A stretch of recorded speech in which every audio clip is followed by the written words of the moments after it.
Barrett from South Carolina. The gentleman's recognized for 5 minutes.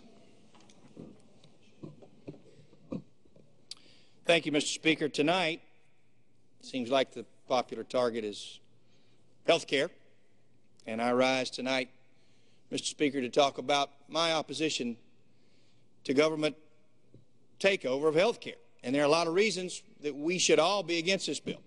A lot of reasons I should be against this bill, but the main reason I want to talk about is jobs.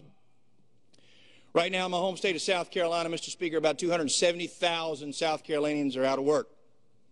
We've got a record unemployment rate of about 12.6%. Families and small businesses are trying to figure out how to put food on the table, how to keep the lights lit. And you know what? Here in Washington, all we're doing is making the matter worse. If this bill passes, thousands of mothers and fathers and hard-working South Carolinians will be without a job. Businesses will be saddled with new taxes, resulting in additional layoffs, cutbacks, and businesses closing. And South Carolina taxpayers will pick up the tab for sweetheart deals that Democrats made behind the scenes to muscle this bill through Congress. Despite the Democrats' best effort to keep the American people in the dark, though, Mr. Speaker, by resorting to shady tactics and backroom deals, nobody's fooled in this country about what's going on here.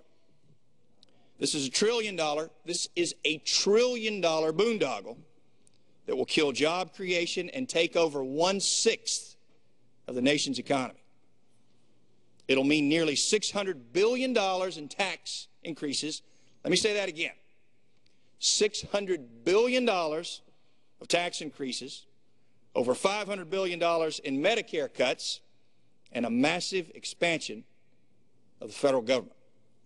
In South Carolina, we know that government mandates only stand in the way of economic growth and jobs.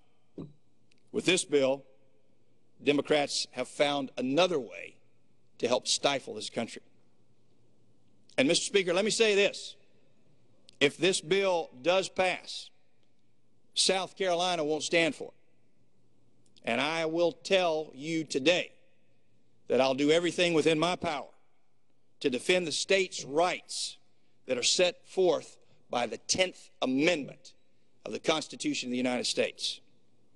The truth is we can avoid the lawsuits and legal action that will result in further wasted taxpayer dollars. There's a better way. Republicans have offered real solutions that lower the cost of health care and improve access while resulting in zero job loss, zero Medicare cuts, and zero tax increases. Let me say that one more time. Zero job loss, zero Medicare cuts, and zero tax increases. Mr. Speaker, Americans deserve an honest debate and an up or down vote on this bill. That's why I've co-sponsored legislation to do just that. But Democrats have continued to stand in the way of true and real reform. A government takeover of health care is wrong for South Carolina. It's wrong for this nation. And, Mr. Speaker, it is wrong for freedom.